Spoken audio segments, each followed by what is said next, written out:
Dentro de los programas de formación académica que hoy en día se brindan en las carreras del área de la salud, ha cobrado importancia el estudio de las patologías que comprometen el sistema músculo-esquelético. En el proceso de adquisición de conocimiento para el abordaje clínico, nuestras herramientas son la anatomía, la fisiología articular, la biomecánica y la neurofisiología. También debemos buscar apoyo en la epidemiología, la salud pública y áreas afines para establecer claramente los llamados grupos de exposición similar al momento de buscar una correlación entre un factor de riesgo y la patología que consideramos como desenlace.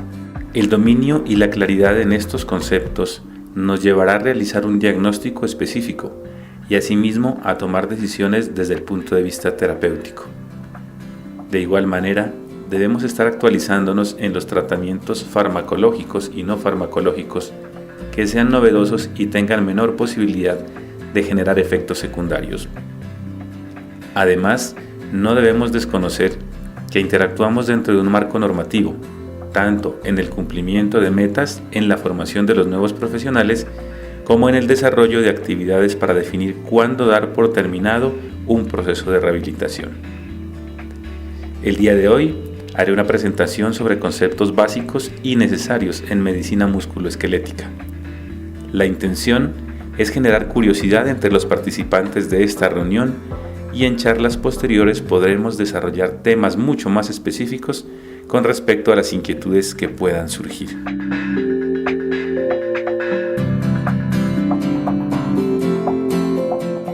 En cuanto al abordaje de una enfermedad laboral, el término de síndrome por sobreuso hace referencia a los desórdenes musculoesqueléticos que generan dolor y que afectan diferentes segmentos en los miembros superiores. Estas patologías se caracterizan por comprometer las zonas que son sometidas a sobrecarga mecánica. Los cambios histológicos se presentan a nivel de los tejidos blandos, en las zonas de inserción tendinosa, tendones, ligamentos, tejido subcutáneo, bursas, fascias, tejido muscular, respetando articulaciones, cartílago o tejido óseo en su presentación más típica. De igual manera, se asocia a hipoxia, cambios vasculares y linfáticos a nivel local. El principal fenómeno es la inflamación crónica y por ende esto debe tenerse en cuenta al momento de realizar el abordaje diagnóstico y terapéutico. Derivado de los procesos inflamatorios y cambios vasculares, se presentan fenómenos de reparación, cicatrización y reorganización del tejido afectado. Este daño estructural nos permite identificar con alto grado de certeza desde el punto de vista clínico el área anatómica afectada al realizar evaluaciones específicas sobre las zonas generadoras de dolor que el paciente manifiesta como comprometidas. Por ejemplo, ante la queja de un paciente de dolor en las manos, debemos indagar de forma coherente si el compromiso es de toda la mano y la muñeca, el dorso, la palma, los dedos o las articulaciones. Sin embargo, en todos los casos debemos preguntar cuáles son las características del dolor, cuál es su intensidad, cuándo se presenta, qué lo agrava y qué lo mejora. Es de vital importancia conocer el cargo del paciente, la antigüedad o el tiempo de exposición, asimismo la dominancia o lateralidad y la presencia de otros factores personales, extralaborales, hábitos o hobbies para hacer los correspondientes diagnósticos diferenciales. De esta manera, si en algún momento se requiere, se pueden adicionalmente realizar pruebas específicas cuyo rendimiento operativo diagnóstico nos permita reducir la incertidumbre. Se han logrado identificar los diagnósticos o las patologías por sobreuso más frecuentes en la población trabajadora. Son estas el síndrome del manguito rotador, tendinitis bicipital, epicondilitis media, epicondilitis lateral, tendinitis de los flexores del puño o de los extensores del puño o de la mano, tenosinovitis de Kerbein, los síndromes miofaciales y también las neuropatías por atrapamiento como el síndrome del túnel del carpo y el síndrome del canal cubital en el codo. La enfermedad del síndrome del túnel carpiano es una patología que es la más frecuente de las patologías por sobreuso en miembros superiores y se refiere a un conjunto de signos y síntomas relacionados con la compresión crónica de uno de los nervios de la mano, el nervio mediano, a su paso por el túnel carpiano. Son muy conocidas las pruebas clínicas y aún siguen siendo referenciadas en las guías de atención institucional o dentro de las revisiones sistemáticas que se hacen periódicamente, debido a la prevalencia a nivel mundial de estas patologías en la población trabajadora. El conocimiento de la historia clínica del paciente, sus signos, síntomas, así como la localización del dolor, sumado a los antecedentes personales y laborales, nos permitirá, con la ayuda de las pruebas clínicas, conociendo su valor predictivo positivo, su valor predictivo negativo, es decir, conociendo el rendimiento operativo diagnóstico, llegar a una certeza que puede ser superior al 80% al enfrentarnos a una patología que está afectando el sistema músculo-esquelético o que está generando una neuropatía por compresión. Los exámenes de extensión en las patologías musculoesqueléticas pueden ser estructurales o para evaluar función. Por tratarse de compromiso del tejido blando, son de utilidad los estudios de resonancia nuclear magnética, específicamente en la articulación del hombro, la ecografía para evaluación del compromiso tendinoso o ligamentario en codo y antebrazo, y los estudios de electrodiagnóstico. Entre los estudios más importantes para la evaluación del nervio periférico o para descartar neuropatías por compresión encontramos las neuroconducciones y la electromiografía. Se puede realizar en miembros superiores y en miembros inferiores. También nos permite evaluar raíces nerviosas y descartar radiculopatías. Se pueden también realizar pruebas clínicas complementarias o pruebas de evaluación funcional para determinar el grado de afección. El uso de escalas de evaluación funcional ha tenido gran acogida entre el personal de salud que está involucrado en los procesos de rehabilitación. Las pruebas de evaluación funcional son, en nuestra práctica clínica, herramientas fundamentales para la evaluación inicial del paciente, tratar de objetivar el nivel de desempeño que tiene y también nos permiten buscar objetivos terapéuticos que puedan ser alcanzables, que puedan ser medibles y que tengan un impacto en la condición del paciente. De esta manera, se puede hacer más objetiva la verdadera limitación del paciente.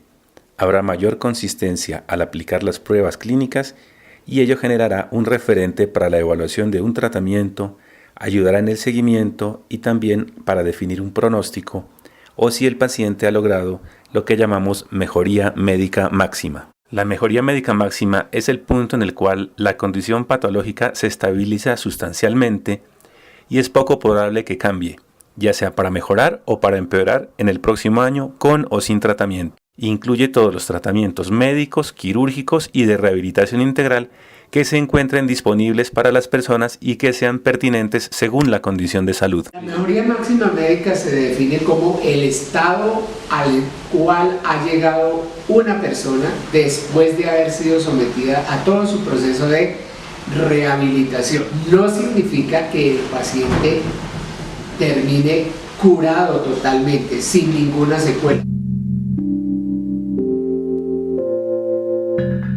Primero tenemos en cuenta una serie de pasos antes de definir tratamiento quirúrgico. Se inicia con tratamiento médico, con rehabilitación, fisioterapia, manejo conjunto con el médico fisiatra, con el cirujano de mano, con el rehabilitador, con fisioterapia, uso de férulas y tratamiento asintomático con antiinflamatorios o analgésicos.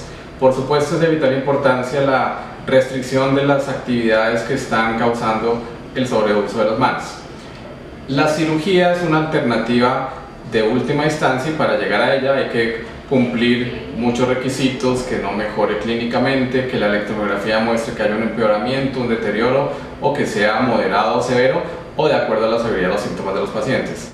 Dentro del tratamiento de las enfermedades musculoesqueléticas por sobreuso, uno de los pilares más importantes son el seguimiento tanto del paciente como de la empresa de las recomendaciones médico-laborales, las cuales tienen una finalidad de disminuir la carga de repetición y de fuerza en los miembros en los cuales estén comprometidos con dichas patologías, para evitar que la enfermedad progrese, se exacerben los síntomas o haya empeoramiento de dicha patología. Dentro del abordaje terapéutico de estas patologías, debemos reconocer desde un principio que deben tenerse en cuenta las recomendaciones médico-laborales, principalmente teniendo en cuenta que el factor de riesgo es conocido y por lo tanto también es modificable.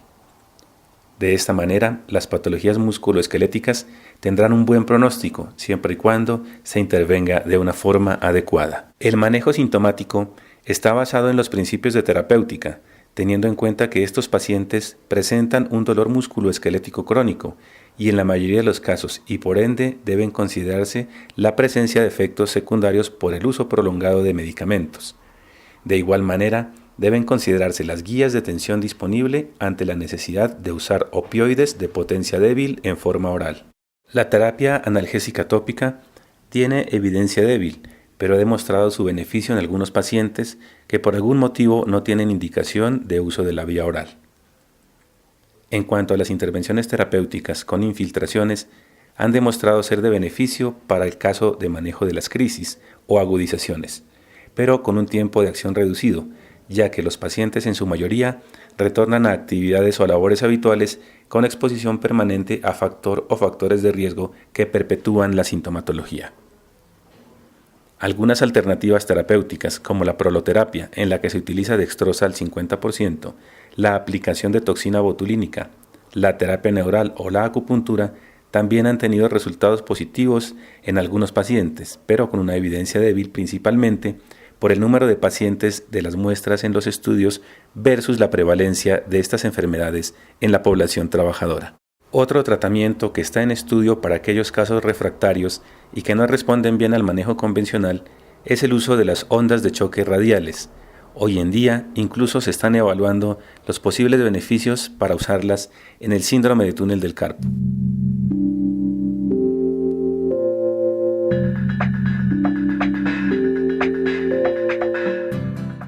Desde el punto de vista legal, es de vital importancia conocer la existencia de unas directrices trazadas tanto por el Ministerio de Salud como por el Ministerio de Trabajo.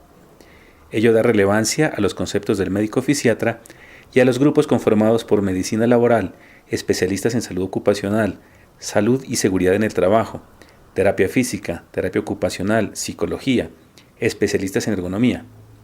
Estos conceptos derivan en la valoración que orienta hacia determinar el origen de una enfermedad como común o laboral y también para la determinación de la pérdida de capacidad laboral u ocupacional. Existen las guías de atención en salud ocupacional, el manual de calificación de origen, el manual de rehabilitación y otros decretos como el manual único de calificación, este último como el determinante legal al finalizar un proceso de rehabilitación.